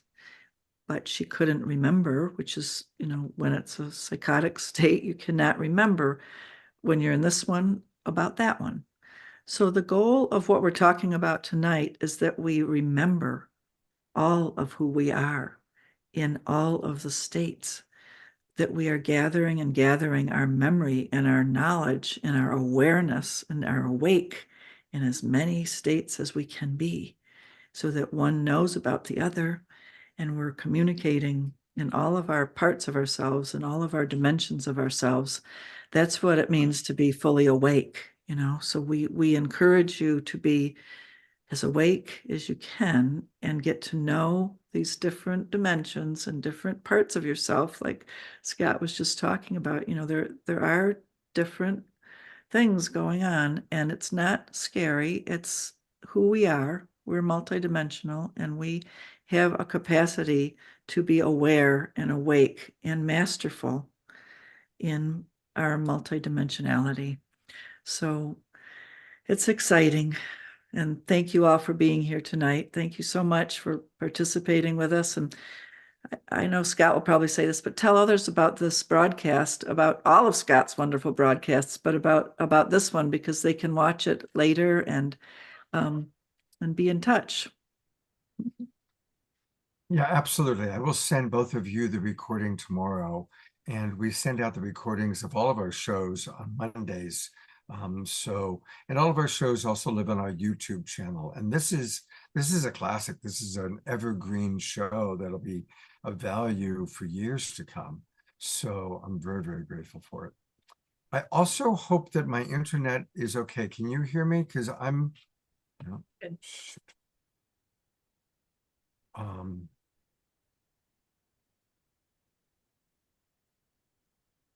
Doggone. Come We're on. hearing you okay. You are? I've Yes, kind of yeah. lost, it's funny, I've lost my picture, which doesn't always happen, but I'm glad if you can hear me. And see you. People are asking, I'm going to talk. You can see me? Okay, Yeah. great. People are asking about Piper Dellums, and I heard from Piper yesterday. First of all, she's been watching most of our shows on Facebook. She's still a little shy to come on camera. Oh, I think his internet might have dropped right in that moment. While Scott's coming back, one other thing that I'll mention is that, as you see in the links here too, we also have Instagram and YouTube channel where you can find a lot more regular content, and it's a good way to engage with our teachings regularly. Yeah, Nisha's got a lot of great stuff on the YouTube and the Instagram short and longer things on the YouTube that you'll love watching. So tune into that and tell others about the YouTube and Instagram. I hope he can come back, but Should we I can show some of the cards. Oh, look at, maybe he's back now. Maybe. No? There he is. Okay. We are so reliant on our technology, aren't we? Were you able to catch everything I said about Piper Dellums? Or did you miss me? We heard part of it and then you dropped off. Bottom line, she's not out of the woods yet. There's they found another mass. There's a lot of work still to be done. So let's keep Piper into our prayers. Let's definitely keep her into our prayers. I was very happy to see Eleanor Joy was with us earlier today. Eleanor Joy, I'm going to put this spotlight on you for a minute if you want to share with people your update. Can you hear me, Scott? Yes, we can, Eleanor Joy. Okay, so I'm still in hospital, as you can see, and it's been a long haul, much longer than ever expected. But I am going home Tuesday, and I'll be going home to my place. It's just too small, Indian's place, so I have to have home support because I can't really function on my own. And so I'm not out of the woods, but at least I'm by Tuesday I will be home. Okay. Well, we're going to keep up your prayer, the prayers, and let's just take a moment right now and just send maximum grace to Eleanor Joy. Maximum grace to Eleanor Joy. Maximum grace to Eleanor Joy. Thank you, Scott, and everybody. Absolutely. Love you all. We love you very much too. Absolutely. We have a lot of upcoming events. So everybody kind of pay close attention. I'm going to go in chronological order because every night there's something happening for the next week. Tomorrow night is when we're going to be doing a special event. I will be in Sebastopol with the Twin Ray. And they're doing a live event in Sebastopol, but I'm going to live stream it out to all of you. So all Global Peace Tribers will get the Zoom room link. I'll email that out in the morning. For any of you who are watching on Facebook, time to join the Global Peace Tribe. Just go to globalpeacetribe.com and join, and then I'll send you the link for all of the events that you're about to see. By the way, speaking of this Twin Ray, I mentioned to Sanandaji that you will be on the show tonight, and he sends both of you lots and lots of love and looks forward to connecting with you, ideally, when we're all back in Ashland. they left today to come down to the Bay Area. So also going to do the New Living Expo. So hopefully we're all going to get together and have break bread together sometime soon. So lots of love to you from Sananda Ji and Shakina Ma. Anyway, so everybody, the event tomorrow will start at 7 o'clock Pacific time, 7 o'clock, and it's going to be a 2.5 hour conversation with the Twin Ray. They will take some questions. So hopefully we'll get some questions in from our audience. And then this weekend, I'm going to be coming to you live from the New Living Expo.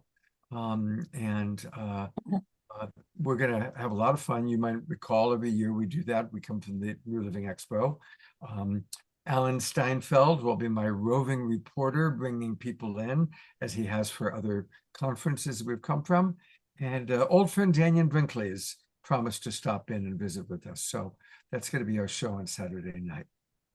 Now we're getting close to Earth Day, and there are some wonderful Earth Day events that are going to be happening. And I want to make sure that people know about them. So I'm going to try and do my best to go in chronological order of all the Earth Day events that are happening. The first Earth Day event is this Saturday, April 20th. So this is actually happening just before my world show. On Saturday, April 20th at 4 o'clock Pacific time, 7 o'clock Eastern. It's free. It's put on by our friend Mitchell Rabin. Kristen Hoffman will be singing. Charles Eisenstein is amazing. Bruce Lipton. It's a really good group of people. So I strongly encourage you to do this. And you can find out everything by going to abetterworld.com. Betterworld.com is where you can learn about that.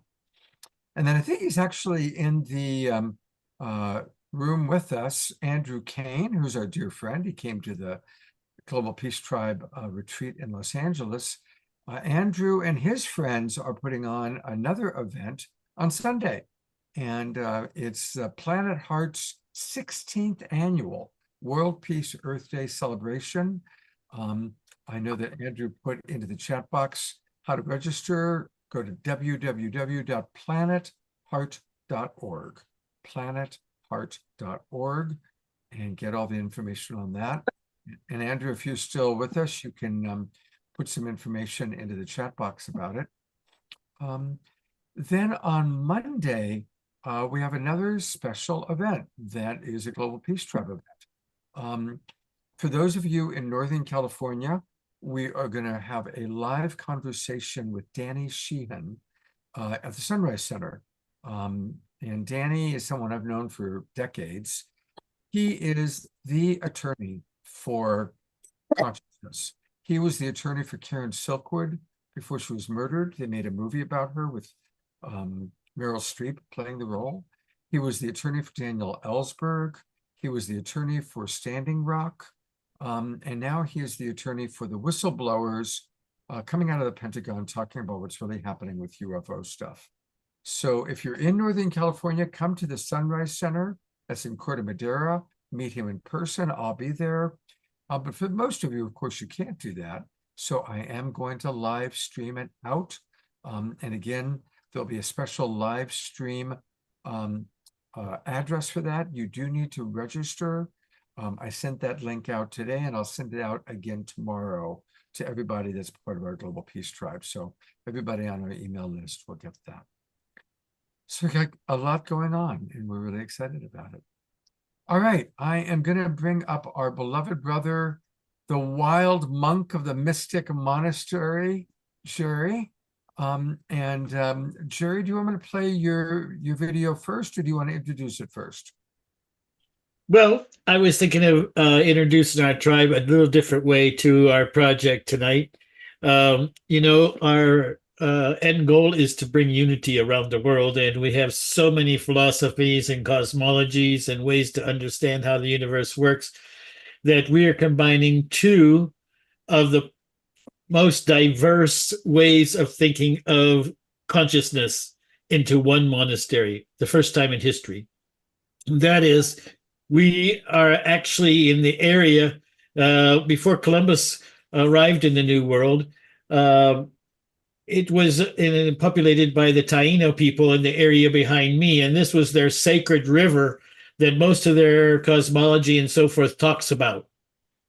And we have in the English language about 500 words from the Taino language, like canoe, barbecue, hammock, papayas, even hurricane is a Taino word.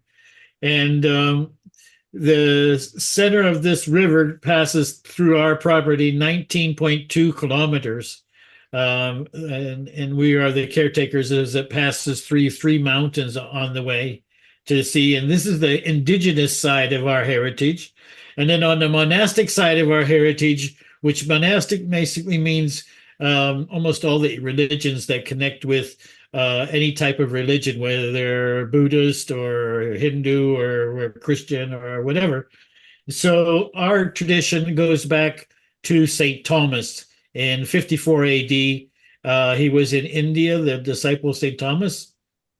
And we are part of a living heritage of anointings going all the way back to St. Thomas in India, as well as one of our main themes and curriculums will be the Gospel of St. Thomas, just a short chapter of only about 114 verses, but each one of them is kind of like a riddle. It's very intense.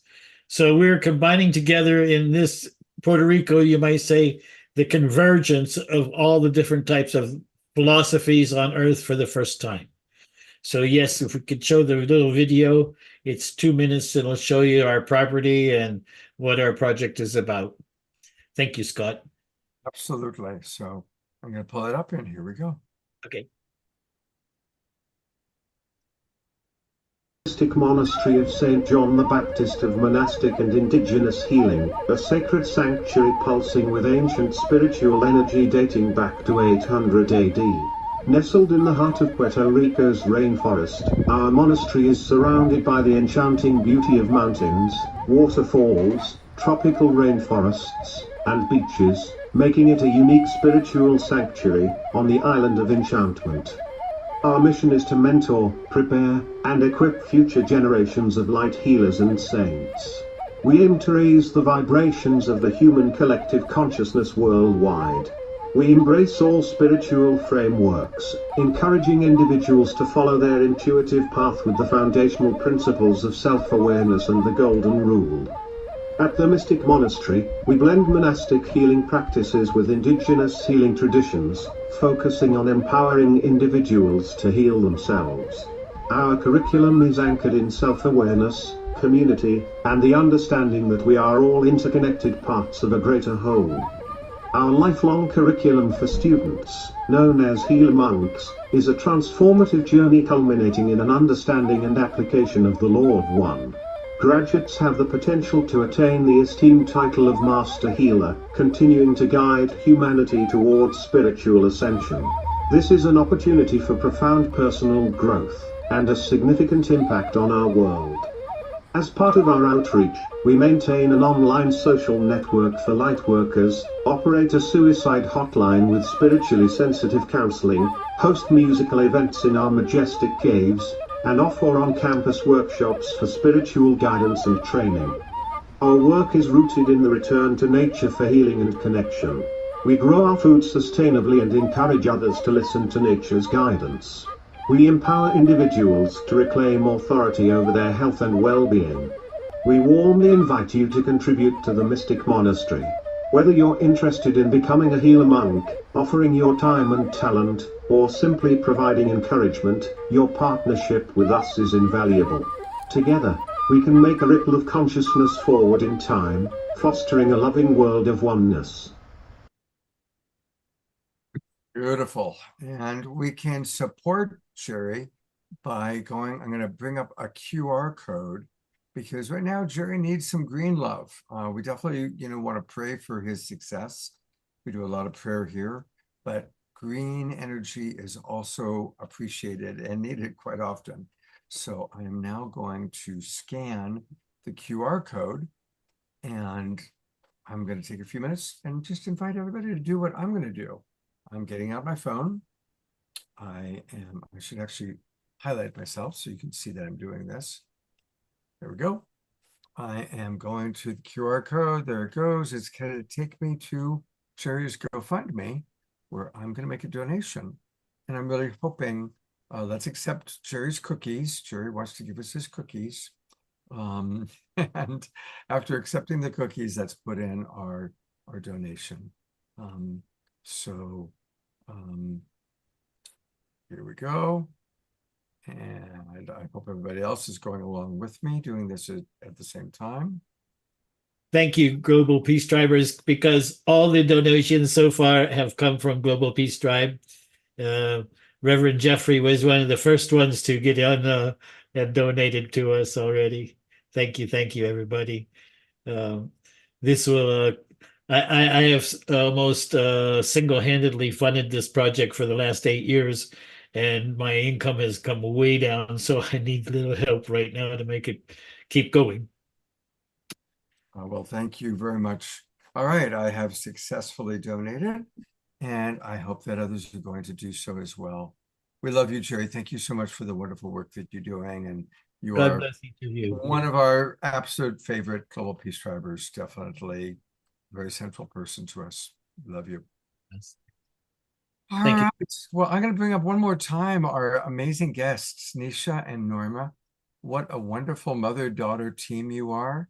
And thank you so much. You've provided so much inspiration for all of us. And yes, Susan, all of our Zoom room, all of our meetings are recorded. You can always catch it. And by tomorrow, I'll have this up on our YouTube channel probably. And I also send it out, all of our subscribers. We send out the replays usually on Monday, maybe sometimes on Tuesday. So thank you, Nisha and Norma. Thank you, Scott. Thank I you. look forward to seeing you in person when I come back to Ashland. And Exciting. and I know you're going to do something at the Haven soon. Great. Thanks so much for having us on, and wonderful to be with all of you. Thanks, Scott, for all you do. My pleasure. Take care, everybody. I hope to see you all tomorrow night for our special event, and have a beautiful evening. Good night, everybody.